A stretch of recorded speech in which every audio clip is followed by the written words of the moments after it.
आशीष प्यारे बच्चों, आज हम प्यारा गांव पाठ की चर्चा और अध्ययन करेंगे।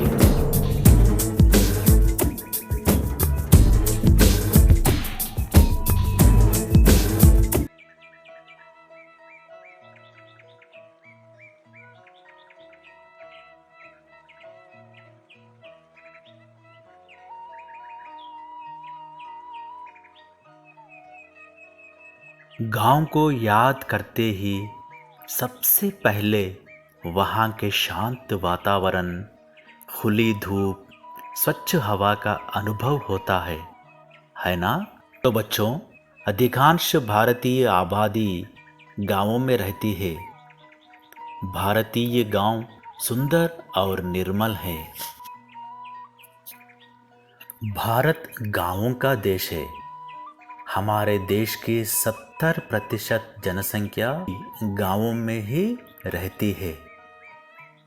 गांव का जीवन शहरी जीवन से अलग होता है।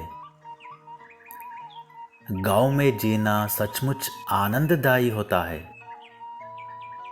और गांव में भारतीय संस्कृति के दर्शन होते हैं। गांव के लोगों में अपनापन और सामाजिक स्थिति पाई जाती है। यहाँ खुली धूप और हवा का आनंद उठाया जा सकता है। यहाँ हरियाली और शांति होती है। हमारे गांव भारत के कृषि व्यवस्था के आधार है। यहाँ कृषकों का निवास होता है। गांव के चारों ओर खेत फैले होते हैं। खेतों में अनाज एवं सब्जियां उगाई जाती है। गांव में तालाब और नहरें होती हैं। गांव में खेती के अलावा पशुपालन का व्यवसाय भी किए जाते हैं। तो बच्चों, आपको पता चला होगा कि आज हम कौन से पाठ का अध्ययन करने जा रहे हैं। आज हम प्यारा गांव नामक पाठ की जानकारी प्राप्त करने जा रहे हैं। यह संवाद विधा का पाठ है। पाठ आरंभ करने से पहले अब सबसे पहले हम बात करेंगे कि संवाद लेखन क्या होता है। संवाद किसे कहा जाता है? तो यह जानने से पहले बच्चों, अब इस चित्र का निरीक्षण कीजिए।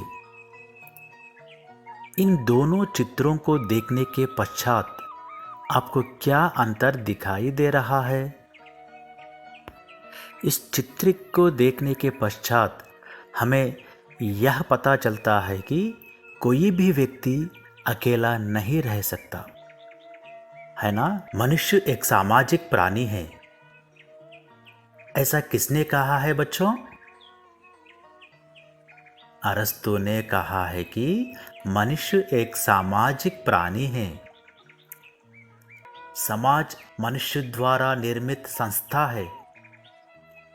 मनुष्य अपनी आवश्यकताओं के अनुसार एक दूसरे के संपर्क में आते हैं, परस्पर अंतःक्रिया करते हैं और सामाजिक संबंधों का निर्माण करते हैं। कोई भी व्यक्ति अकेला नहीं रह सकता, क्योंकि अकेला रहना एक बहुत ही बड़ी साधना है। जो लोग समाज या परिवार में रहते हैं, वे इसलिए रहते हैं कि उन्हें एक दूसरे की सहायता की आवश्यकता होती है। परिवार का अर्थ ही है माता पिता, दादा दादी, चाचा चाची, भाई बहन का समूह। इन्हीं से परिवार बनता है और कई परिवारों के मेल से समाज बनता है। व्यक्ति से परिवार, परिवार से समाज, समाज से शहर, राज्य और राष्ट्र बनता है।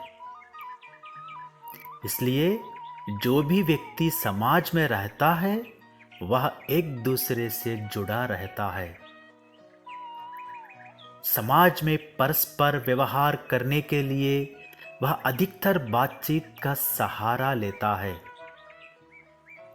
यह बातचीत 2, 3 या अधिक व्यक्तियों के बीच हो सकती है। बातचीत को हम संवाद भी कहते हैं। यह संवाद यानी बातचीत आमने सामने भी हो सकता है और फोन के माध्यम से भी। जब 2 या 2 से अधिक व्यक्ति आपस में बात करते हैं, उनका जो बात होती है, जो संभाषण होता है या जो कि वार्तालाप होती है, उसे संवाद कहा जाता है। संवाद में एक के कहने के बाद ही दूसरा व्यक्ति अपनी बात कहता है। दूसरे की बात समाप्त होने पर पहला व्यक्ति फिर से बोलता है। इसी शैली को संवाद शैली कहा जाता है। 2 लोगों के मध्य बातचीत को लिखना ही संवाद लेखन कहलाता है। तो बच्चों, संवाद लेखन में कुछ बातों का विशेष ध्यान रखना पड़ता है। तो देखिए, संवाद छोटे और प्रभावी होने चाहिए। बोलते समय शुद्धता तथा स्पष्टता का विशेष ध्यान रखा जाना चाहिए। संवाद में सहजता होना आवश्यक है। संवाद की भाषा आम बोलचाल की होनी चाहिए। बातचीत में क्रमबद्धता होनी चाहिए। संवाद पात्रों के अनुरूप होने चाहिए।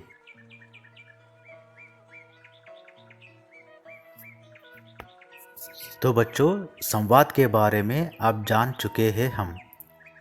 अब चलेंगे पाठ की ओर। देखो, रानी और रमेश आपकी तरह 8वीं कक्षा में पढ़ते हैं। छुट्टियों के दिन अपने गांव जाते होंगे ना? ठीक उसी तरह रानी और रमेश भी दादाजी के गांव चल पड़े।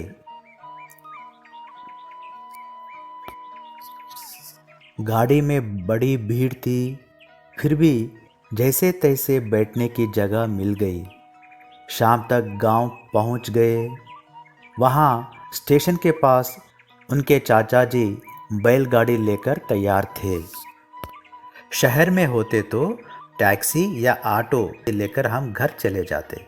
चूँकि हम गांव से संबंधित चर्चा कर रहे हैं, तो यहाँ बैलगाड़ी दिखाया गया है। गांव का वातावरण तो आपको पता ही होगा। हरे भरे खेत, खेतों में काम करने वाले लोग, खेतों में चर रहे पशु आदि। यह सुंदर दृश्य देखते देखते वे घर पहुंच गए। घर पहुंचते ही दादी ने उन्हें खूब लाड प्यार किया। रानी रमेश शहर की जीवन पद्धतियों से भली भांति परिचित थे, लेकिन वे गांव की संस्कृति व जीवन शैली से परिचित होना चाहते हैं। इसलिए वे सुबह दूध पीकर अपने दादाजी के साथ गांव की सैर करने निकले।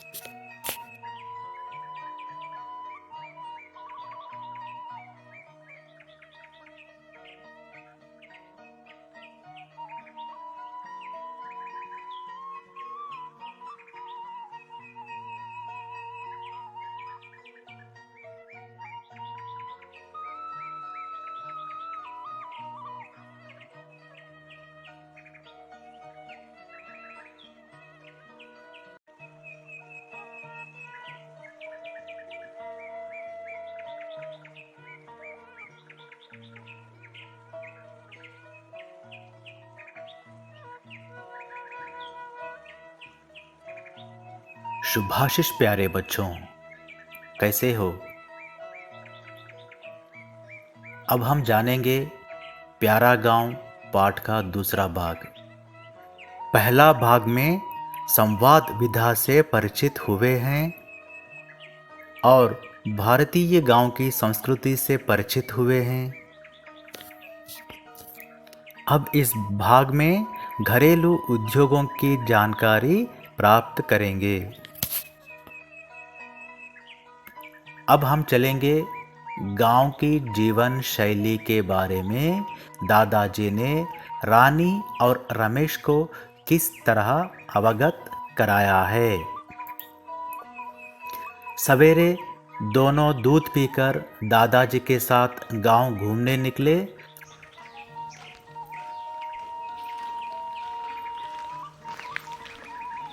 ये कमलेश काका हैं, इनको प्रणाम करो। दादाजी ये कमलेश काका क्या काम करते हैं? ये लोहे का काम करते हैं, इनको लोहार कहते हैं। हाँ, लोहे से तरह तरह के सामान बनाते हैं, जैसे कि फावड़ा बनाते हैं, हंसिए बनाते हैं और फावड़ा बनाते हैं और क्या कुल्हाड़ी बनाते हैं और तरह तरह के सामान बनाते हैं। ये खेती बाड़ी के काम आने वाले किसान के लिए उपयोगी चीज़ें बनाते हैं।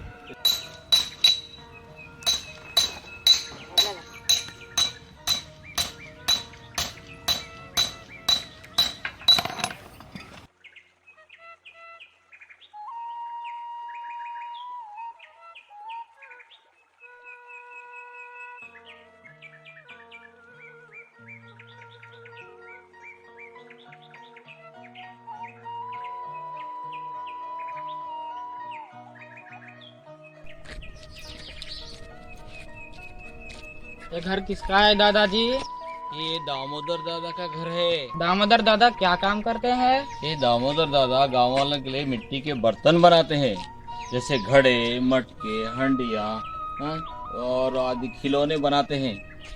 बच्चों, तुमको मालूम है मिट्टी के बर्तन बनाने वाले को, मिट्टी का काम करने वाले को क्या कहते हैं? कुम्हार कहते हैं ना दादाजी?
मिट्टी के बर्तन बनाने वाले को, मिट्टी का काम करने वाले को क्या कहते हैं? कुम्हार कहते हैं ना दादाजी। शाबाश, मेरी प्यारी रानी बेटी को तो सब कुछ पता है। वो देखो चंद्रैया चाचा का घर। चंद्रैया चाचा क्या काम करते हैं दादाजी? चंद्रैया चाचा जुलाहा है, कपड़ा बुनते हैं। कपड़ा किस किस से बनाते हैं दादाजी? हाँ, कपड़ा मशीन से बनाते हैं, हाथ से बनाते हैं। हाथ से बनाने को हथकरघा कहते हैं। कपड़ा बुनने वाले को क्या कहते हैं? दुल्हा कहते हैं। जुलाहा कहते हैं। कपड़ा बुनने वाले को जुलाहा कहते हैं। कैसे बनाते हैं हम देख सकते हैं? जी हाँ, देख सकते हैं, चलो चलेंगे।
बाबैया का घर है।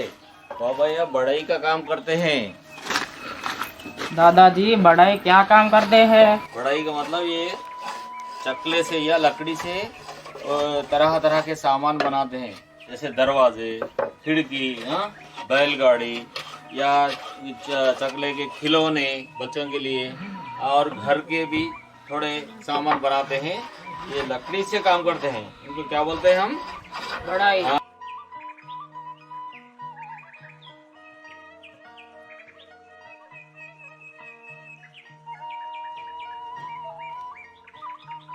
दादाजी वे कौन है? वे क्या कर रहे हैं? वे सोने चांदी का काम करते हैं। इनको सुनार कहते हैं।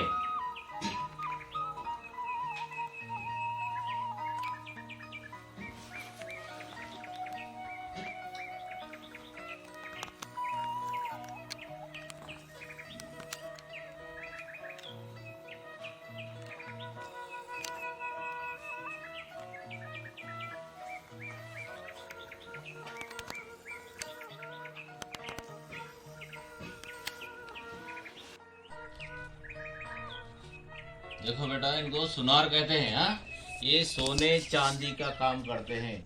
सोने की अंगूठी बनाते हैं और गले में आभूषण, तरह तरह के हार वगैरह, हाँ, कानों में भी, और हाथ में डालने की चूड़ियाँ बनाते हैं।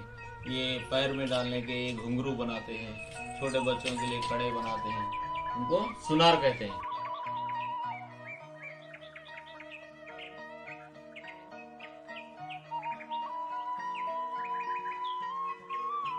दादाजी इस गली में देखिए, लंबे लंबे बांध से, और बांध से क्या क्या करते हैं?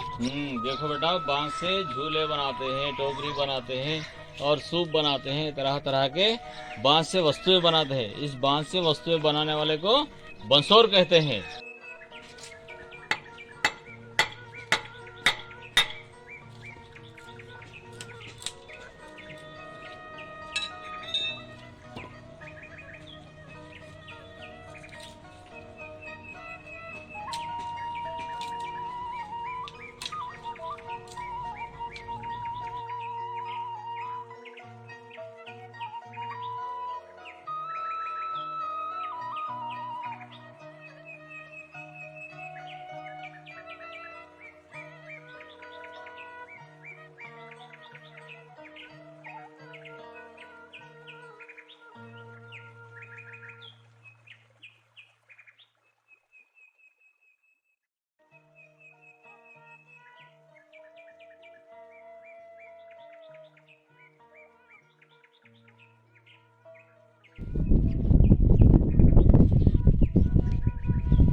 दादाजी आपका गांव बड़ा प्यारा है। यहाँ तो सभी तरह के काम करने वाले रहते हैं।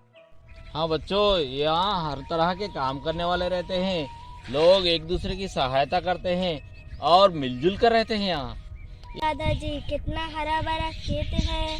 यहाँ बेटे बहुत हरे भरे होते हैं। इस हरे भरे खेत को बनाने के लिए किसान दिन रात मेहनत करते हैं। वो अपनी भूख मिटाते हैं, तरह तरह के अन्न उगाते हैं। इनको क्या कहते हैं? अन्न उगाने वाले को किसान कहते हैं। भारत एक कृषि प्रधान देश है। यहाँ की अर्थव्यवस्था का मूल आधार कृषि ही है। कृषि कर्म ही जिनके जीवन का आधार हो, वह अन्नदाता कृषक है। कृषि प्रधान देश होने के कारण हमारे देश की अर्थव्यवस्था का लगभग समूचा भार भारतीय किसान के कंधों पर ही है। चूंकि हमारे देश की अधिकांश जनता गांवों में निवास करती है, भारतीय किसान ग्रामीण वातावरण में ही रहकर विषमताओं से जूझते हुए अपने कर्म में निस्वार्थ भाव से लगा रहता है। इस अर्थ में भारतीय किसान का समूचा जीवन उसके अपूर्व त्याग, तपस्या, परिश्रम, ईमानदारी, लगन व कर्तव्य निष्ठा की अद्भुत मिसाल है। देश की प्रगति एवं विकास में अपनी महत्वपूर्ण भूमिका निभाने वाला अन्नदाता भारतीय किसान अर्थव्यवस्था का मुख्य आधार स्तंभ है। यह तो हम जान ही चुके हैं। उसकी मेहनतकश जिंदगी को सारा देश नमन करता है। सच कहा जाए तो भारतीय किसान एक महान किसान है, महान इंसान है। महात्मा गांधी जी ने कहा था, वास्तव में भारत गांव में ही बसता है। दादाजी आपने सही कहा। सचमुच गांव बहुत प्यारा होते हैं।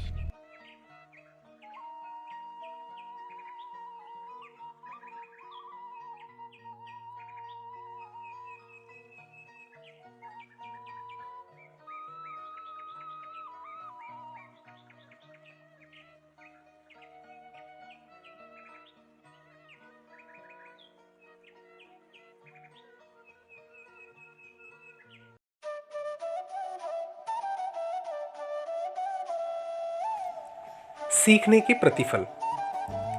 प्रस्तुत वीडियो पाठ को देखने के पश्चात छात्र संज्ञा किसे कहते हैं इसकी जानकारी प्राप्त करते हैं, संज्ञा की 5 भेदों से परिचित होते हैं, पाठ में आए संज्ञा शब्दों को पहचानते हैं। शुभाशीष प्यारे बच्चों, जरा इस छोटे से अनुच्छेद को ध्यान से पढ़िए तो क्या लिखा है उसमें।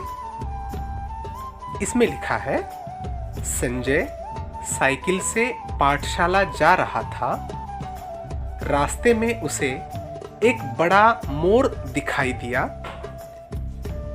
उसकी सुंदरता को देखकर संजय बहुत प्रसन्न हुआ। यह अनुच्छेद है, ठीक है ना बच्चों।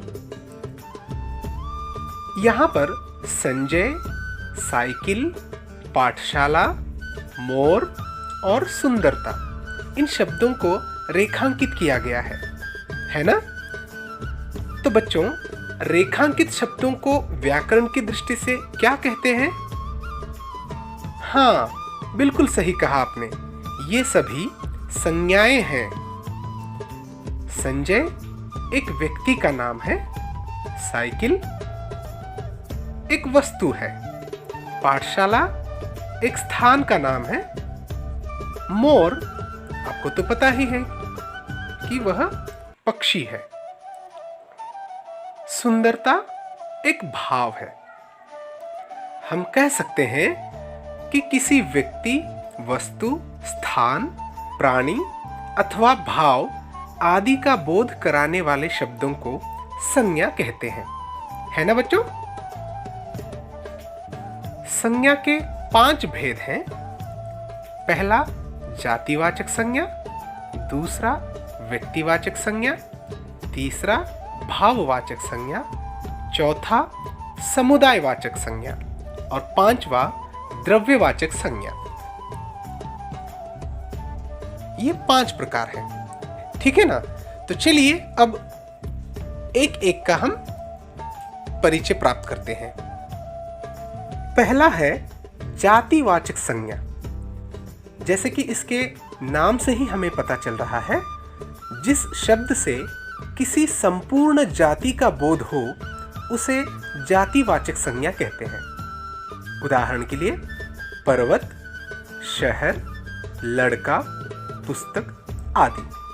अब इसमें किसी विशेष जाति का है ना, पर्वत एक तो नहीं होगा, कई सारे पर्वत होंगे, है ना। तो उसकी ये संपूर्ण जाति का बोध हो रहा है। शहर भी तो कई हो सकते हैं, कोई एक शहर तो नहीं होगा, है ना। इसलिए पूरे उस शहर के जाति का हमें यहाँ पर पता चल रहा है। समझ रहे हैं ना बात को। चलिए आगे बढ़ते हैं। दूसरा प्रकार है व्यक्तिवाचक संज्ञा और इसकी परिभाषा है जो शब्द किसी विशेष व्यक्ति, वस्तु, स्थान का बोध कराते हैं उन्हें व्यक्तिवाचक संज्ञा कहते हैं, है ना। और उदाहरण इसके हैं संजय, अटलास साइकिल, हैदराबाद आदि।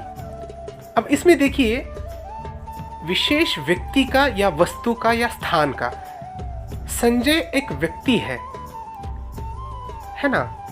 और साइकिल तो बहुत सारे हैं, लेकिन हम विशेष वस्तु की बात कर रहे हैं तो उसमें भी अटलास साइकिल की बात हम कर रहे हैं। शहर तो बहुत है, लेकिन हम हैदराबाद शहर की ही बात कर रहे हैं, इसलिए ये व्यक्तिवाचक संज्ञाएं होंगी।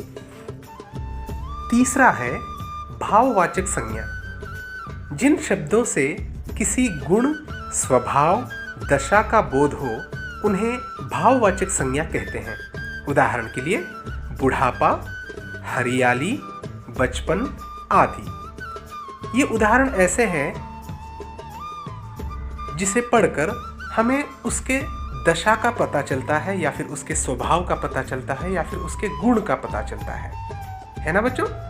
चलिए चौथा है समुदायवाचक संज्ञा।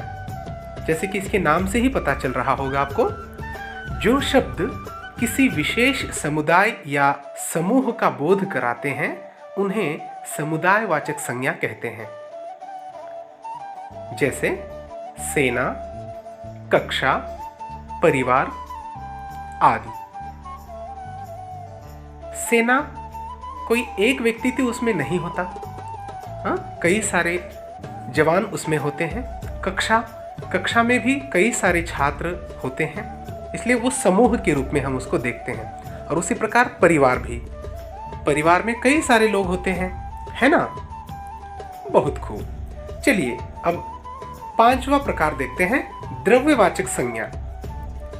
जो शब्द द्रव्य या विभिन्न धातुओं का बोध कराते हैं उन्हें द्रव्यवाचक संज्ञा कहते हैं। जैसे पानी, तेल, सोना, चांदी आदि। इसमें धातुओं के नाम भी हो सकते हैं, साथ साथ जो द्रव्य पदार्थ होते हैं उनको भी हम लोग इसमें ले सकते हैं, है ना बच्चों। बहुत खूब। इस वीडियो पाठ के अंतर्गत हमने सीखा कि किसी व्यक्ति, वस्तु, स्थान, प्राणी अथवा भाव आदि का बोध कराने वाले शब्दों को संज्ञा कहते हैं।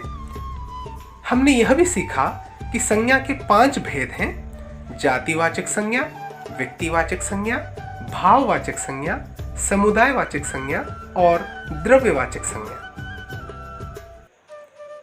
प्यारे बच्चों, क्रियाकलाप के अंतर्गत आपको प्रश्न दिए जाएंगे जिनके उत्तर आप अपनी उत्तर पुस्तिका में लिखकर अध्यापक को बताना है, ठीक है ना। पहला प्रश्न है, संज्ञा किसे कहते हैं, उसके कितने भेद हैं।